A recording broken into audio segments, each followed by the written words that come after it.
നമസ്കാരം, city news ടൈമിലേക്ക് സ്വാഗതം. പ്രധാന വാർത്തകൾ. രാജപുരം സെന്റ് പൈസ് കോളേജിലെ സമരത്തിനിടെ SFI നേതാവിനെ പോലീസ് മർദ്ദിച്ച സംഭവത്തിൽ പ്രതിഷേധം ശക്തമാവുന്നു.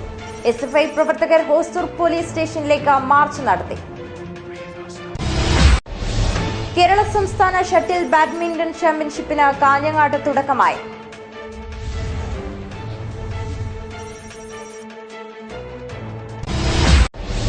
അംഗൻവാടി വർക്കർമാരുടെ വർദ്ധിപ്പിച്ച വേതനം വിതരണം ചെയ്യണം. അംഗൻവാടി വർക്കേഴ്സ് അസോസിയേഷൻ ജില്ലാ കൺവെൻഷൻ കാഞ്ഞങ്ങാട്ട് നടന്നു.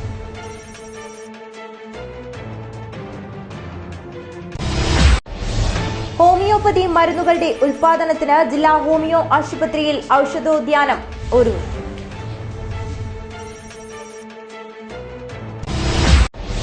കൃഷിയിടങ്ങളിൽ വെള്ളമെത്തുന്നില്ല. പുല്ലൂർ പെരിയയിലെ പെരളത്ത് കർഷകർ വയൽ തരിശിടുന്നു.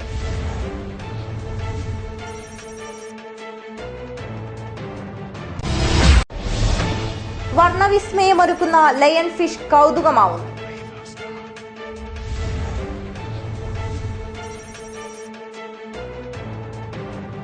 വാർത്തകൾ വിശദമായി. രാജപുരം സെന്റ് പയസ് കോളേജിൽ സമരത്തിൽ SFI ജില്ലാ സെക്രട്ടറി വൈശാഖിനെ പോലീസ് മർദ്ദിച്ച സംഭവം. നടപടി ആവശ്യപ്പെട്ട് SFI പോലീസ് സ്റ്റേഷനിലേക്ക് മാർച്ച് നടത്തി.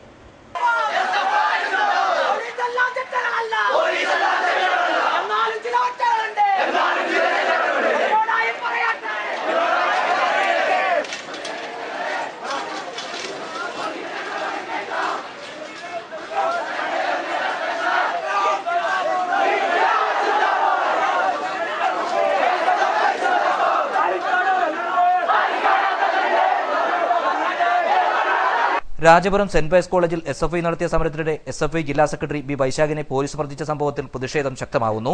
സംഭവത്തിൽ അന്വേഷണം ആവശ്യപ്പെട്ട് SFI പ്രവർത്തകർ പോലീസ് സ്റ്റേഷനിലേക്ക് മാർച്ച് നടത്തി. ഹോസ്ദുർഗ് പോലീസ് സ്റ്റേഷനിലേക്ക് നടന്ന മാർച്ചിൽ നൂറുകണക്കിന് പ്രവർത്തകർ പങ്കെടുത്തു. മാർച്ച് SFI സംസ്ഥാന സെക്രട്ടറി M വിജിൽ ഉദ്ഘാടനം ചെയ്തു. നിങ്ങളെ കൈകാര്യം ചെയ്യാൻ ഞങ്ങൾക്കറിയാം, ഞങ്ങൾക്ക് നന്നായി അറിയാം. SFIയുടെ ചരിത്രം എന്ന് നോക്കിയാൽ മതി. SFIക്ക് ഒരു ചരിത്രമുണ്ട്. ഏറ്റവും സമാധാനപരമായ സമരം ഞങ്ങൾ ആദ്യഘട്ടത്തിൽ ഏറ്റെടുക്കും. ആരാ ഞങ്ങൾ പഠിപ്പിച്ചത്? നമ്മുടെ രാഷ്ട്രപിത മഹാത്മാഗാന്ധി. എന്താ രാഷ്ട്രപിത മഹാത്മാഗാന്ധി നമ്മോട് പറഞ്ഞത്? സമാധാനപരമായ സമരം ഏറ്റെടുക്കണം. നിങ്ങളുടെ ഒരു മുഖത്ത് അടി കിട്ടിയാൽ മറുമുഖം കാണിച്ചു കൊടുക്കണം. സെന്റ് പയസ് കോളേജിനകത്തെ ഈ സംഭവവുമായി ബന്ധപ്പെട്ടുകൊണ്ട് നമ്മുടെ മുഖത്ത് ഒരു അടി നടത്തി. മാനേജ്മെന്റ് അടിച്ചു, പോലീസ് അടിച്ചു. ഞങ്ങൾ മറുമുഖവും കാണിച്ചു കൊടുക്കും. ആ മുഖത്തും അടിച്ചാൽ എന്ത് ചെയ്യണമെന്ന് നമ്മുടെ രാഷ്ട്രപിത മഹാത്മാഗാന്ധി പറഞ്ഞിട്ടില്ല. പക്ഷേ രണ്ടാം മുഖത്തും അടിച്ചാൽ എന്ത് ചെയ്യണമെന്ന് ഈ കേരളത്തിന് മുന്നിൽ സമര പാരമ്പര്യങ്ങളുള്ള പ്രസ്ഥാനം SFI ഏറ്റവും ശക്തമായി കാണിച്ചു കൊടുത്തതാണ്. SFI ജില്ലാ പ്രസിഡന്റ് K മഹേഷ് അധ്യക്ഷനായി. DYFI ജില്ലാ പ്രസിഡന്റ് ശിവജി വെള്ളിക്കോത്ത്, മീരാചന്ദ്രൻ, സുഭാഷ് പാടി, വൈശാഖ് ചോബൻ, KV ശ്യാംചന്ദ്രൻ തുടങ്ങിയവർ സംസാരിച്ചു. കെട്ടിട നിർമ്മാണ തൊഴിലാളികൾക്കുള്ള പെൻഷൻ 3000 രൂപയായി ഉയർത്താൻ നടപടി വേണം. കേരള സ്റ്റേറ്റ് കെട്ടിട നിർമ്മാണ തൊഴിലാളി കോൺഗ്രസ് പെൻഷനേഴ്സ് യൂണിയൻ കാഞ്ഞങ്ങാട് മേഖലാ കൺവെൻഷൻ നടന്നു. കെട്ടിട നിർമ്മാണ തൊഴിലാളികൾക്കുള്ള പെൻഷൻ 3000 രൂപയായി ഉയർത്തണമെന്ന് കേരള സ്റ്റേറ്റ് കെട്ടിട നിർമ്മാണ തൊഴിലാളി കോൺഗ്രസ് പെൻഷനേഴ്സ് യൂണിയൻ കാഞ്ഞങ്ങാട് മേഖലാ കൺവെൻഷൻ ആവശ്യപ്പെട്ടു. പെൻഷൻ പറ്റിയ തൊഴിലാളികൾക്ക് ചികിത്സാ സഹായം അനുവദിക്കാനും നടപടി വേണം.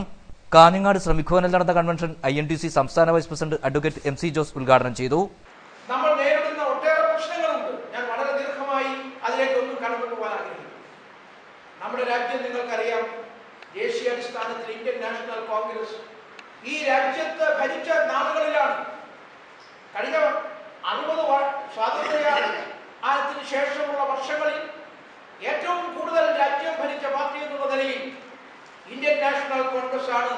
ആയിരക്കണക്കിന് നിയമനിർമ്മാണങ്ങളിലൂടെ, അത് പാർലമെന്റിലും സംസ്ഥാന നിയമസഭകളിലും തൊഴിലാളികളുടെ ജോലി സ്ഥിരത ഉറപ്പുവരുത്താൻ, മിനിമം വേതനം ഉറപ്പുവരുത്താൻ, അവരുടെ ക്ഷേമ പ്രവർത്തനങ്ങൾ ഉറപ്പുവരുത്താൻ എല്ലാം ആയിരക്കണക്കായ നിയമനിർമ്മാണങ്ങൾ ഇന്ത്യൻ പാർലമെന്റിലും സംസ്ഥാന നിയമസഭകളിലും കോൺഗ്രസിന്റെ നേതൃത്വത്തിലുള്ള ഭരണകൂടങ്ങൾ അവതരിപ്പിച്ചു പാസാക്കി നടപ്പിലാക്കിയുണ്ടായി. INTC ജില്ലാ president PG Dev, block Congress president DV Balakrishnan, മണ്ഡലം president M Kunhikrishnan, P Balakrishnan, P V Kunhikannan, Sekharan Kunnad, Sheelavathi Narayanan തുടങ്ങിയവർ സംസാരിച്ചു. കേരള സംസ്ഥാന ഷട്ടിൽ ബാഡ്മിന്റൺ ചാമ്പ്യൻഷിപ്പിന് തുടക്കമായി. 2 ദിവസങ്ങളിലായി ചെമ്മട്ടം വയൽ KSBC ഇൻഡോർ സ്റ്റേഡിയത്തിലാണ് ബാഡ്മിന്റൺ ചാമ്പ്യൻഷിപ്പ് നടക്കുന്നത്.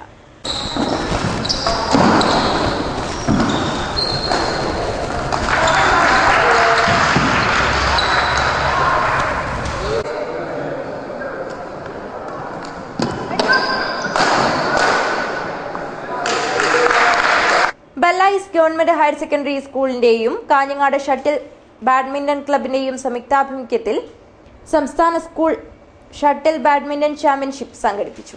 ചെമ്മട്ടം വയൽ KSBC ഇൻഡോർ സ്റ്റേഡിയത്തിൽ വെച്ചാണ് ഷട്ടിൽ ബാഡ്മിന്റൺ മത്സരം നടന്നത്.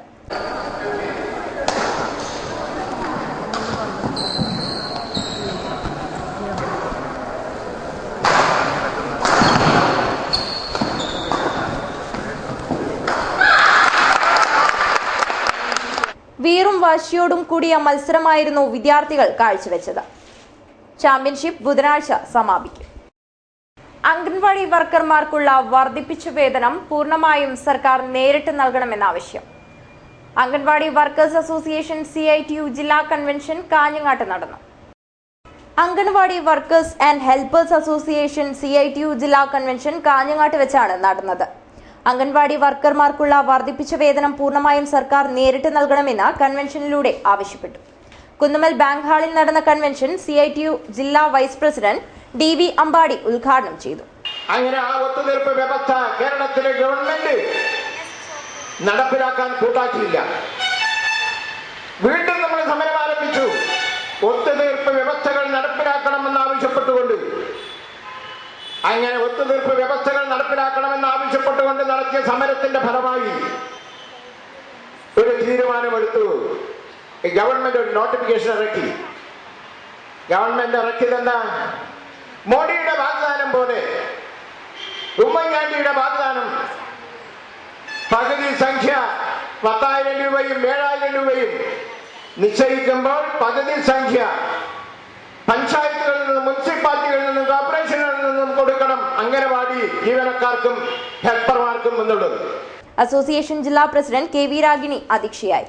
CITU area secretary KV Raghavan, PK Lakshmi, V Savithri, KK Padmakshi തുടങ്ങിയവർ സംസാരിച്ചു.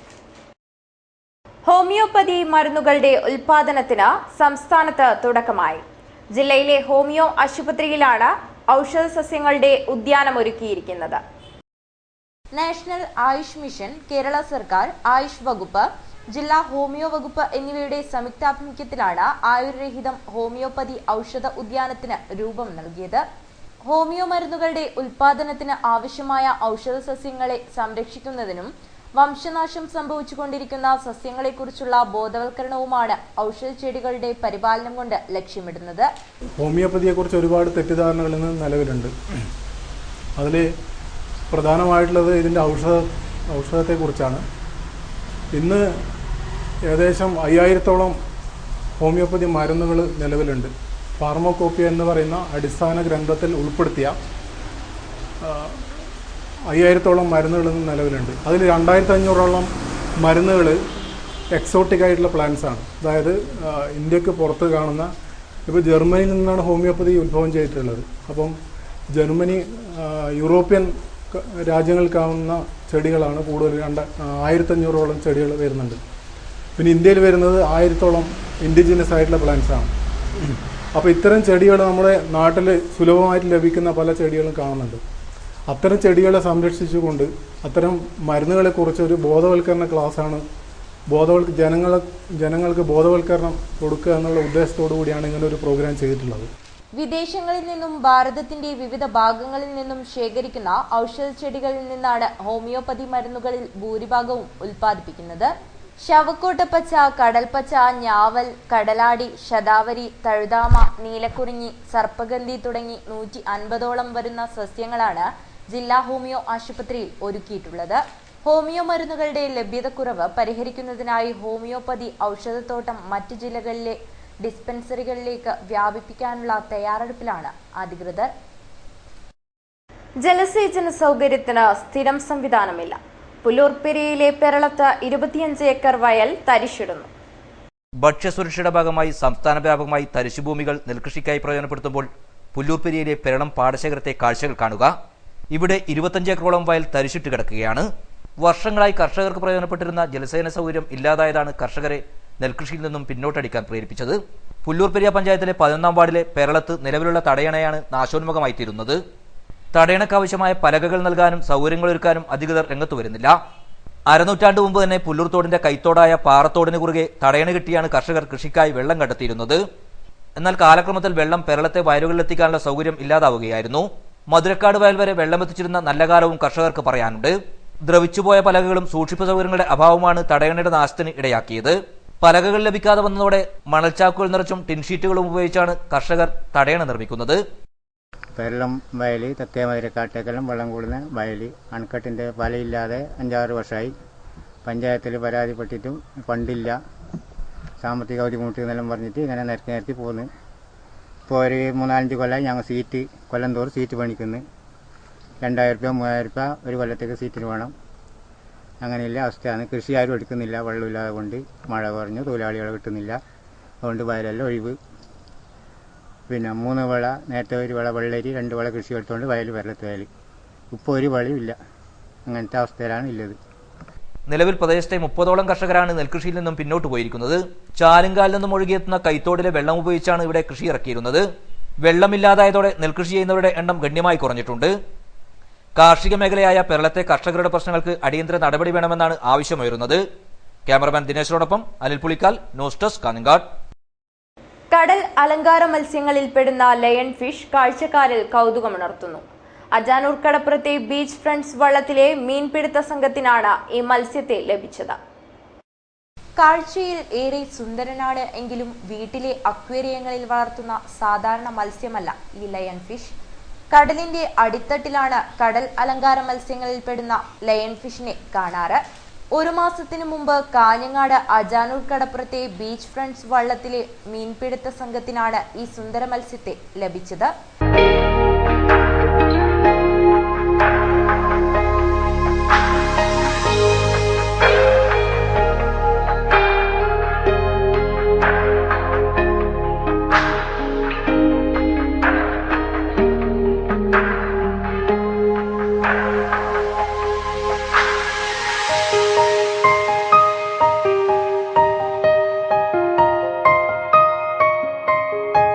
കാഴ്ചയിൽ സുന്ദരനാണെന്ന് കരുതി ആരെങ്കിലും ഒന്ന് തൊട്ടാൽ ഇതിന്റെ മുള്ളുകൊണ്ട് ജീവഹാനി വരെ സംഭവിക്കാം.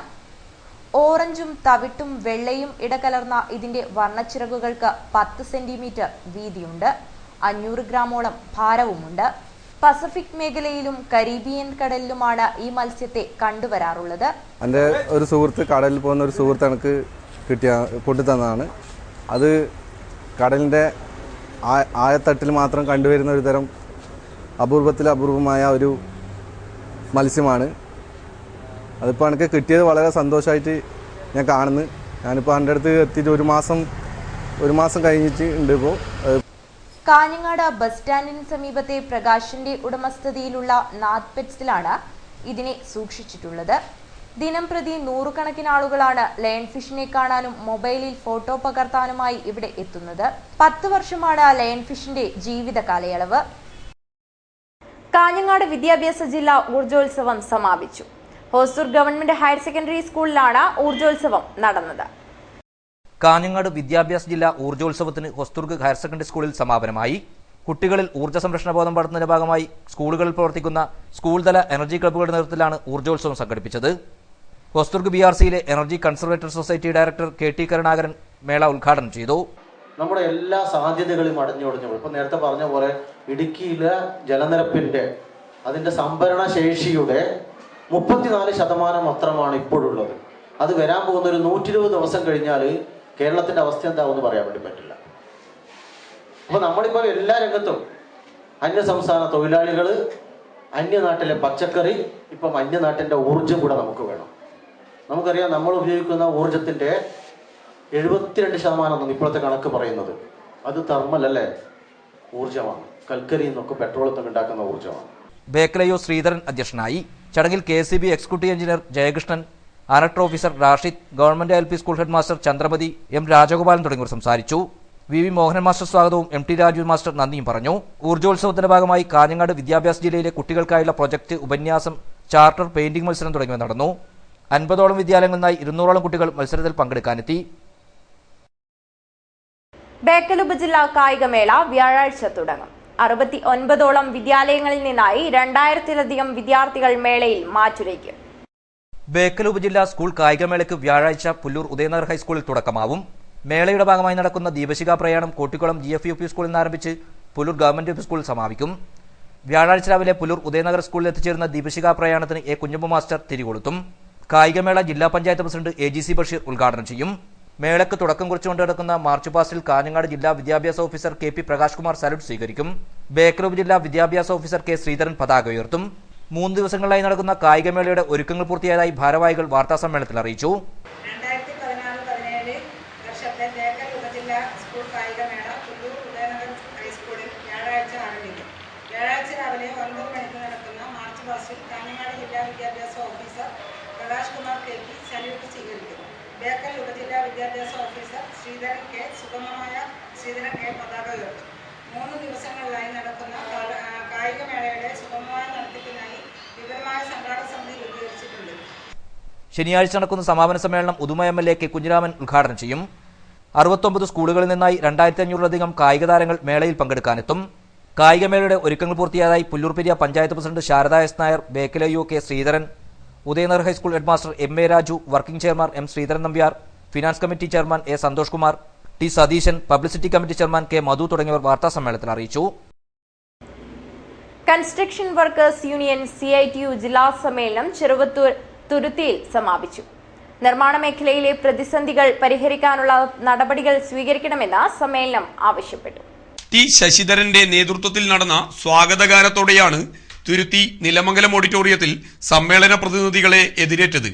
ഓഡിറ്റോറിയത്തിലെ ഐക്കുഞ്ഞിക്കണ്ണൻ നഗറിൽ CITU സംസ്ഥാന സെക്രട്ടറി M. ചന്ദ്രൻ സമ്മേളനം ഉദ്ഘാടനം ചെയ്തു. 1917 ഒരു രാജ്യത്ത് മാത്രമാണ് സോഷ്യലിസം ഉണ്ടായിരുന്നത്. അത് തകർന്നപ്പോൾ ലോകത്ത് 4 രാജ്യങ്ങൾ സോഷ്യലിസ്റ്റ് വ്യവസ്ഥയും കീഴിൽ നിലനിൽക്കുന്നു എന്നുള്ളത് ആ വിപ്ലവത്തിന്റെ നേട്ടം തന്നെയാണ്. വിപ്ലവം നടന്ന രാജ്യത്ത് അത് തകർന്നെങ്കിലും അതിനേക്കാൾ എത്രയോ ജനസംഖ്യയുള്ള, ലോകത്തിലെ ഏറ്റവും കൂടുതൽ ജനസംഖ്യയുള്ള രാഷ്ട്രമായ ചൈനയിൽ ഇന്നും തൊഴിലാളി വർഗത്തിന്റെ നേതൃത്വത്തിലുള്ള ഭരണം നിലനിൽക്കുന്നു. CITU ജില്ലാ പ്രസിഡന്റ് K. ബാലകൃഷ്ണൻ അധ്യക്ഷനായിരുന്നു. M. V. ചന്ദ്രൻ അനുശോചന പ്രമേയവും V. രാജൻ രക്തസാക്ഷി പ്രമേയവും അവതരിപ്പിച്ചു. CITU ജില്ലാ സെക്രട്ടറി T. K. രാജൻ സംഘടനാ റിപ്പോർട്ട് അവതരിപ്പിച്ചു. K. V. Jose, P. Kamalakshan, M. Ambunhi, കാറ്റാടിക്കുമാരൻ, K. P. Valsalan എന്നിവർ സംസാരിച്ചു. സംഘാടക സമിതി ചെയർമാൻ T. P. കണ്ണൻ സ്വാഗതം പറഞ്ഞു. ജില്ലാ സമ്മേളനത്തിന്റെ ഭാഗമായി വർഗീയതയ്ക്കെതിരെ വർഗൈക്യം എന്ന വിഷയത്തിൽ സാംസ്കാരിക സമ്മേളനവും സംഘടിപ്പിച്ചു. തുരുത്തി ആലിനപ്പുറത്ത് നടന്ന സാംസ്കാരിക സമ്മേളനം CM വിനയചന്ദ്രൻ ഉദ്ഘാടനം ചെയ്തു. തദ്ദേശ സ്വയംഭരണ സ്ഥാപനങ്ങളുടെ കീഴിലുള്ള പൂഴിക്കടവുകൾ തുറന്നു പ്രവർത്തിച്ച് പൂഴിക്ഷാമത്തിന് പരിഹാരം കാണണമെന്നും നിർമ്മാണ മേഖലയിൽ അനുഭവിക്കുന്ന തൊഴിൽ സ്തംഭനം അവസാനിപ്പിക്കണമെന്നും സമ്മേളനം ആവശ്യപ്പെട്ടു. സമ്മേളനം ചൊവ്വാഴ്ച സമാപിക്കും. കാസർഗോഡ് ഉപജില്ലാ ശാസ്ത്രോത്സവത്തിന് തുടക്കമായി. 2 ദിവസങ്ങളിലായി നടക്കുന്ന ശാസ്ത്രോത്സവം ചെമ്മനാട് ഗവൺമെന്റ് ഹയർ സെക്കൻഡറി സ്കൂളിലാണ് നടന്നുവരുന്നത്. ചൊവ്വാഴ്ച രാവിലെ ആരംഭിച്ച കാസർഗോഡ് ഉപജില്ലാ ശാസ്ത്ര, സാമൂഹ്യശാസ്ത്ര, ഗണിതശാസ്ത്ര, പ്രവൃത്തി പരിചയ IT മേളയുടെ ഉദ്ഘാടനം ചെമ്മനാട് ഗ്രാമപഞ്ചായത്ത് പ്രസിഡന്റും സംഘാടക സമിതി ചെയർമാനുമായ കല്ലട്ര അബ്ദുൽ ഖാദർ നിർവഹിച്ചു. എന്തെങ്കിലും ഒരു പരിപാടി ചെമ്മനാട് പഞ്ചായത്തിൽ ഉണ്ടാകും എന്നുള്ളത് ഉറപ്പ്. അത് ഏറ്റെടുക്കാനും നമ്മുടെ അധ്യാപകരും അതുപോലെ മറ്റുള്ളവരൊക്കെ തയ്യാറായി നിൽക്കുകയും ചെയ്യുന്നുണ്ട്. ഇന്ന് മാത്രമല്ല, കാലാകാലമായി ഇത് തുടർന്നുകൊണ്ടിരിക്കുക. വർക്കിംഗ് ചെയർമാൻ നാരായണൻ വടക്കിനിയ അധ്യക്ഷത വഹിച്ചു. ജില്ലാ panchayat standing committee chairperson Sufaija Aboobacker, ജില്ലാ panchayat member Shanavas Padur, DDE U Karunakaran, DIET principal Krishnakumar, block panchayat member Thahira Thajudheen, GVHSS principal Praseetha, Chemnad ഗ്രാമപഞ്ചായത്ത് വിദ്യാഭ്യാസ ക്ഷേമകാര്യ സമിതി സ്ഥിരം അധ്യക്ഷ ഗീത ബാലകൃഷ്ണൻ, ഗ്രാമപഞ്ചായത്ത് മെമ്പർമാരായ NV Balan, Karunakaran, finance committee chairman Nanchil Kunhiraman എന്നിവർ സംസാരിച്ചു. നഗരത്തിലെ വിവിധ കേന്ദ്രങ്ങളിൽ ഉണ്ടാകുന്ന ഗതാഗതക്കുരുക്ക് പരിഹരിക്കുന്നതിനായി ജില്ലാ കളക്ടറുടെ നേതൃത്വത്തിൽ വിവിധ സംഘടനാ ഭാരവാഹികൾ നഗര സന്ദർശനം നടത്തി. നഗരത്തിലെ ഗതാഗതക്കുരുക്കിന് കാരണം നിയമലംഘനമാണെന്ന് സംഘം വിലയിരുത്തി. കഴിഞ്ഞ ദിവസം വൈകിട്ട് നുള്ളിപ്പാടിയിൽ നിന്ന് തുടങ്ങി പുതിയ ബസ് സ്റ്റാൻഡ് സർക്കിൾ വരെയായിരുന്നു സന്ദർശനം. റോഡും കെട്ടിടങ്ങളും പരിശോധിച്ചു. ബഹുനില കെട്ടിടങ്ങളിൽ പലതിലും വാഹന പാർക്കിംഗ് സ്ഥലം കടമുറികളായി മാറ്റിയതായും ഇതിന് നഗരസഭ കെട്ടിട നമ്പർ അനുവദിച്ചതായും കണ്ടെത്തി. ചില കെട്ടിടങ്ങളുടെ മുറ്റം റോഡിലേക്ക് വരെ എത്തിയതായും പുതിയ ബസ് സ്റ്റാൻഡ് കോംപ്ലക്സിൽ യാത്രക്കാർക്ക് നീക്കിവെച്ച സ്ഥലം കയ്യേറിയതായും കണ്ടു. ചില കെട്ടിടങ്ങളുടെ മുന്നിൽ അനധികൃതമായി നോ പാർക്കിംഗ് ബോർഡ് സ്ഥാപിച്ചത് നിയമലംഘനമാണെന്ന് കളക്ടർ ചൂണ്ടിക്കാട്ടി. ഇത് എടുത്തുമാറ്റാൻ നിർദ്ദേശിച്ചു. വ്യാപാരി വ്യവസായി ഏകോപന സമിതി, ബസ് ഉടമസ്ഥ സംഘം, തൊഴിലാളി സംഘടനകൾ, കാസർഗോഡ് പീപ്പിൾസ് ഫോറം, ലയൺസ് തുടങ്ങിയ വിവിധ സംഘടനകളുടെ പ്രതിനിധികൾ, നഗരസഭ, മോട്ടോർ വാഹന വകുപ്പ്, പോലീസ് തുടങ്ങിയ വിവിധ വകുപ്പുകളിലെ അധികൃതർ എന്നിവർ നഗര സന്ദർശനത്തിലുണ്ടായിരുന്നു. മറ്റു വാഹനങ്ങൾക്ക് കടന്നുപോകുന്നതിന് തടസ്സമുണ്ടാകുന്ന വിധത്തിലാണ് പാർക്കിംഗ് നിരോധിത ഇടങ്ങളിലുൾപ്പെടെ വാഹനങ്ങൾ തലങ്ങും വിലങ്ങുമായി നിർത്തിയിടുന്നത്. ബഹുനില വ്യാപാര സമുച്ചയങ്ങളിൽ പലതിലും ആവശ്യമായ വാഹന പാർക്കിംഗ് സൗകര്യമില്ല. നഗരത്തിലെ ഇടറോഡുകൾ ബന്ധപ്പെടുത്തിയും നിലവിലുള്ള വാഹനങ്ങളുടെ പോക്കുവരവ് പുനഃസംവിധാനം ചെയ്തും ട്രാഫിക് സംവിധാനം പരിഷ്കരിക്കാനുള്ള നിർദ്ദേശങ്ങളുടെ പ്രായോഗികത സംഘം പരിശോധിച്ചു. കളക്ടറുടെ നേതൃത്വത്തിലുള്ള സന്ദർശനം അടുത്ത ദിവസങ്ങളിൽ തുടരും. ചാതുർമാസ വ്രതാനുഷ്ഠാനത്തിന് ലക്ഷ്മി വെങ്കടേശ്വര ക്ഷേത്രത്തിലെത്തിയ സമയമേന്ദ്ര തീർത്ഥ സ്വാമിയെ മന്ത്രി E ചന്ദ്രശേഖരൻ സന്ദർശിച്ചു. ചാതുർമാസ വ്രതാനുഷ്ഠാനങ്ങളുടെ ഭാഗമായി ഹൊസ്ദുർഗ് ലക്ഷ്മി വെങ്കടേശ്വര ക്ഷേത്രത്തിൽ കഴിയുന്ന കാശി മഠാധിപതി സമയമേന്ദ്ര തീർത്ഥസ്വാമിയെ മന്ത്രി E ചന്ദ്രശേഖരൻ സന്ദർശിച്ചു. ക്ഷേത്രത്തിൽ എത്തിയ മന്ത്രിക്ക് ക്ഷേത്ര കമ്മിറ്റി ഊഷ്മളമായ വരവേൽപ്പ് നൽകി. ക്ഷേത്ര കമ്മിറ്റി ഭാരവാഹികളായ H Sreedhara Kamath, N Narasimha Shenoy, Dinesh Pai, H Ganesh Nayak, M Purushothama Shenoy, നഗരസഭാ councillor M Balraj, M Nagaraj, H Gokuldas Kamath തുടങ്ങിയവർ സ്വീകരണത്തിന് നേതൃത്വം നൽകി. 10 മിനിറ്റ് നേരം മന്ത്രി സ്വാമിയോടൊപ്പം ചെലവഴിച്ചു. ചാതുർമാസ വ്രതാനുഷ്ഠാനം പൂർത്തിയാക്കി ഈ മാസം 16-ന് സ്വാമി കാഞ്ഞങ്ങാടിനോട് വിട പറയും. പിലിക്കോട് പൊള്ളപ്പൊയിൽ ബാലകൈരളി ഗ്രന്ഥാലയം 60ാം വാർഷികം ആഘോഷിക്കുന്നു. കലാസാംസ്കാരിക പരിപാടികളും കർമ്മ പദ്ധതികളുമായി ആഘോഷ പരിപാടികൾ 2017 സെപ്റ്റംബർ വരെ നീണ്ടുനിൽക്കും. സംഘാടക സമിതി രൂപീകരിച്ചു. 1957 പിറവിയെടുത്ത പൊള്ളപ്പൊയിൽ ബാലകൈരളി ഗ്രന്ഥാലയം 60 വർഷം പിന്നിട്ടിരിക്കുന്നു. ഒരു ഗ്രാമത്തിന്റെ അക്ഷരവെളിച്ചമായി ജില്ലയിലെ തന്നെ ശ്രദ്ധേയമായ ഗ്രന്ഥാലയം ഇതിനോടകം തന്നെ പല അംഗീകാരങ്ങളും നേടിക്കഴിഞ്ഞു. ഗ്രന്ഥാലയത്തിന്റെ വജ്രജൂബിലി വിപുലമായ പരിപാടികളോടെ ആഘോഷിക്കുകയാണ്. ആഘോഷത്തിന്റെ വിജയത്തിനായി സംഘാടക സമിതി രൂപീകരണ യോഗം നടന്നു. യോഗം പിലിക്കോട് ഗ്രാമപഞ്ചായത്ത് പ്രസിഡന്റ് TV ശ്രീധരൻ ഉദ്ഘാടനം ചെയ്തു. ബാലകൈരളി ഗ്രന്ഥാലയത്തിന്റെ അടുത്ത ചുവട്, അതിലേക്കുള്ള ഒരു തുടർച്ചയാണ് ഈ ജൂബിലി ആഘോഷമെന്ന് മനസ്സിലാക്കുന്നത്. ഇപ്പോഴും പറയാനുള്ളൊരു കാര്യം എന്ന് വെച്ചാൽ, ഇപ്പോൾ ജനങ്ങൾക്ക് ഒട്ടനവധി ആവശ്യങ്ങൾ ഇന്ന് സമൂഹത്തിൽ നേടിയെടുക്കാനുണ്ട്. ഇപ്പോൾ പിലിക്കോട് പഞ്ചായത്ത് ആലോചിച്ചൊരു കാര്യം, ഇന്ന് ചില സ്ഥലങ്ങളിലൊക്കെ കാണാം, നമുക്ക് ചില ഗ്രന്ഥാലയങ്ങൾ അതിന്റെ പ്രവർത്തനത്തിൽ വലിയ മാറ്റം ഉണ്ടാക്കിയിട്ടുണ്ട്. ഇന്നത്തെ ആധുനിക രീതിയിലുള്ള സേവന കേന്ദ്രങ്ങളായി നമ്മുടെ ഗ്രന്ഥശാലകളെ മാറ്റിയെടുത്തിട്ടുണ്ട്. PP സുകുമാരൻ അധ്യക്ഷത വഹിച്ചു. P രാമചന്ദ്രൻ, K ബാലകൃഷ്ണൻ തുടങ്ങിയവർ പരിപാടി വിശദീകരിച്ചു. CM Vinayachandran, M Kunhiraman, AV Ramani തുടങ്ങിയവർ ആശംസകൾ അർപ്പിച്ചു. K കുഞ്ഞിരാമൻ സ്വാഗതവും ജയദേവൻ നന്ദിയും പറഞ്ഞു. ചെയർമാനായി PP സുകുമാരനെയും വർക്കിംഗ് ചെയർമാനായി K കുഞ്ഞിരാമനെയും ജനറൽ കൺവീനറായി P രാമചന്ദ്രനെയും തെരഞ്ഞെടുത്തു. ആനന്ദാശ്രമം അംഗൻവാടി കെട്ടിടോദ്ഘാടനം നാടിന് ഉത്സവമായി. അനുഗ്രഹ പ്രഭാഷണം നടന്നു. ആനന്ദാശ്രമം അംഗൻവാടി കെട്ടിടത്തിന്റെ ഉദ്ഘാടനം അജാനൂർ പഞ്ചായത്ത് പ്രസിഡന്റ് P ദാമോദരൻ ഉദ്ഘാടനം ചെയ്തു. കൊടുക്കാനുള്ള നിലപാട് സ്വീകരിച്ച കഴിഞ്ഞ നമ്മുടെ കാലാകാലങ്ങളായി മാറിക്കൊണ്ടിരിക്കുന്ന ഗവൺമെന്റുകൾ നമ്മുടെ പെൺകുട്ടികൾക്ക് വേണ്ടിയിട്ട് എല്ലാ സൗകര്യങ്ങളും ഒരുക്കി കൊടുക്കാനുള്ള നിലപാട് സ്വീകരിച്ചതിന്റെ ഭാഗമായിട്ട് തന്നെ അവർക്ക് അടിസ്ഥാന സൗകര്യം പ്രധാനപ്പെട്ട ആവശ്യമാണ്. നല്ല സൗകര്യങ്ങളോടുകൂടി കുട്ടികൾക്ക് അങ്കനവാടിയിൽ ഇരുന്ന് പഠിക്കുവാനുള്ള സൗകര്യങ്ങൾ ഉണ്ടാക്കി കൊടുക്കാൻ വേണ്ടി കഴിയണം. അതിൻ്റെ മുഖ്യ കടമ പഞ്ചായത്തിൻ്റെതാണ്. അജാനൂർ പഞ്ചായത്ത് വൈസ് പ്രസിഡന്റ് അനിതാ ഗംഗാധരൻ അധ്യക്ഷയായി. സ്വാമി മുക്താനന്ദ അനുഗ്രഹ പ്രഭാഷണം നടത്തി. Vasantha Gangadharan, Raveendran Mavungal, MV Raghavan, Sathi K, Padmanabhan, Gopalan, Sheeba Ummer, Ajith, Pradeep Kumar, Ramya, Prabhakaran, Kunhiraman Ekkal, Chanchalakshi, R Omana തുടങ്ങിയവർ സംസാരിച്ചു. കാഞ്ഞങ്ങാട് മുറിയനാവി മുത്തപ്പൻ മടപ്പുരയിലെ തിരുവപ്പന മഹോത്സവത്തിന് ഭക്തിസാന്ദ്രമായ അന്തരീക്ഷത്തിൽ തുടക്കമായി. ബിംബപ്രതിഷ്ഠയ്ക്കുള്ള വിഗ്രഹം ക്ഷേത്രത്തിലെത്തി.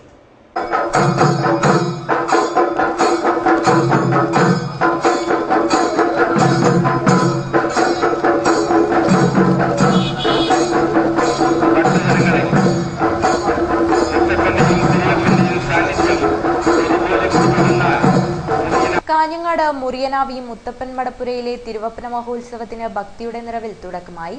ബിംബപ്രതിഷ്ഠയ്ക്കുള്ള വിഗ്രഹം ക്ഷേത്രത്തിലെത്തി. വാദ്യമേളങ്ങളുടെയും മുത്തുക്കുടയുടെയും അകമ്പടിയോടുകൂടിയാണ് ബിംബപ്രതിഷ്ഠ ക്ഷേത്രത്തിലെത്തിച്ചത്. കുശാൽ നഗർ ജംഗ്ഷനിൽ നിന്നും ആരംഭിച്ച ഘോഷയാത്ര മുറിയനാവി മുത്തപ്പൻ മടപ്പുരയിൽ എത്തിച്ചേർന്നു. നിരവധി ആളുകൾ ചടങ്ങിന് സാക്ഷിയാവാൻ ക്ഷേത്രത്തിലെത്തി. തിരുവപ്പന മഹോത്സവം നവംബർ 11 വെള്ളിയാഴ്ച സമാപിക്കും. പ്രധാന വാർത്തകൾ ഒരിക്കൽ കൂടി. രാജപുരം സെന്റ് പൈസ് കോളേജിലെ സമരത്തിനിടെ SFI നേതാവിനെ പോലീസ് മർദ്ദിച്ച സംഭവത്തിൽ പ്രതിഷേധം ശക്തമാവുന്നു. SFI പ്രവർത്തകർ ഹോസ്ദുർ പോലീസ് സ്റ്റേഷനിലേക്ക് മാർച്ച് നടത്തി. കേരള സംസ്ഥാന ഷട്ടിൽ ബാഡ്മിന്റൺ ചാമ്പ്യൻഷിപ്പിന് കാഞ്ഞങ്ങാട്ട് തുടക്കമായി.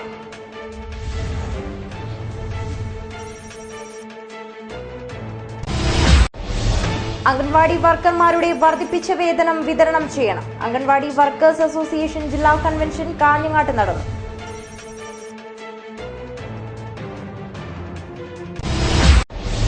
ഹോമിയോപ്പതി മരുന്നുകളുടെ ഉൽപാദനത്തിന് ജില്ലാ ഹോമിയോ ആശുപത്രിയിൽ ഔഷധോദ്യാനം ഒരുങ്ങി.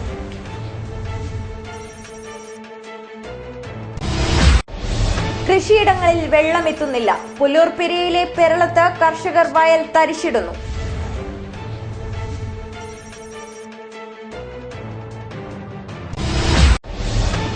വർണ്ണവിസ്മയമൊരുക്കുന്ന ലയൺ ഫിഷ് കൗതുകമാവുന്നു.